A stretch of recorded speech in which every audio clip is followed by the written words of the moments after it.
ชาวพุทธศาสนิกชนได้จัดพิธีแห่ปึ้มพระไตรปิฎกที่วัดนาคใหญ่บ้านวัดนาคเมืองศรีสัตนาคนครหลวงเวียงจันทร์เพื่อเป็นการสืบสานประเพณีอันดีงามทางพุทธศาสนา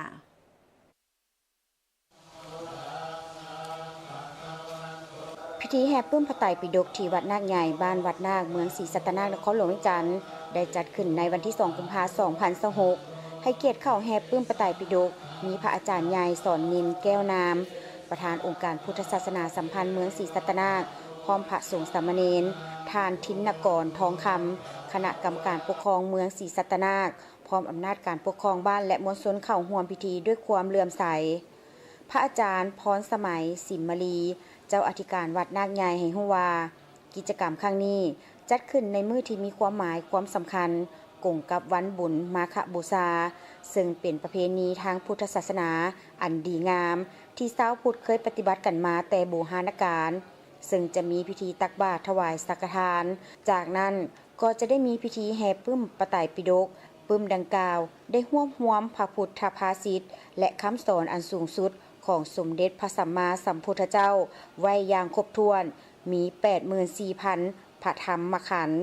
ปึ้มดังกล่าวจัดพิมพ์เป็น2ภาษาคือภาษาลาวและภาษาบาลีเพื่อให้ชาวพุทธศาสนิกชนได้ศึกษาหำเฮียนพระธรรมวินัย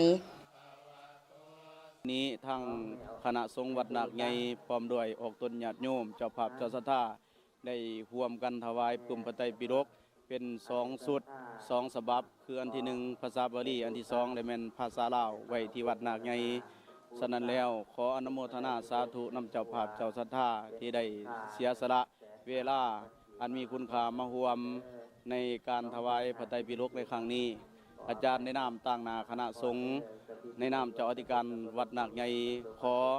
อ้างอิงวิงวอนเอาคุณศีลคุณธรรมคุณศีล5คุณศีล8คุณศีล10คุณศีล227คุณพระกรรมฐาน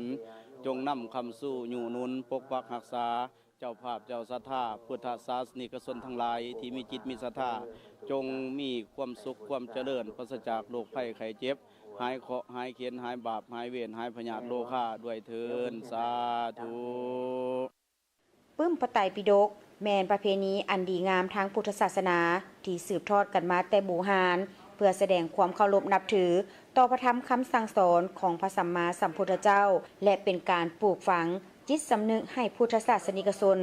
ได้ร่วมกันทำบุญรักษาธรรมนบธรรมเนียมประเพณีอันดีงามของชาติการจัดงานบุญแห่ปึ้มพระไตรปิฎกที่วัดนาคใหญ่ครั้งนี้ถือว่าเป็นการร่วมกันสืบสานมรดกทางวัฒนธรรมและส่งเสริมคุณค่าของพุทธศาสนาให้ยังคงอยู่คู่กับสังคมลาวตลอดไป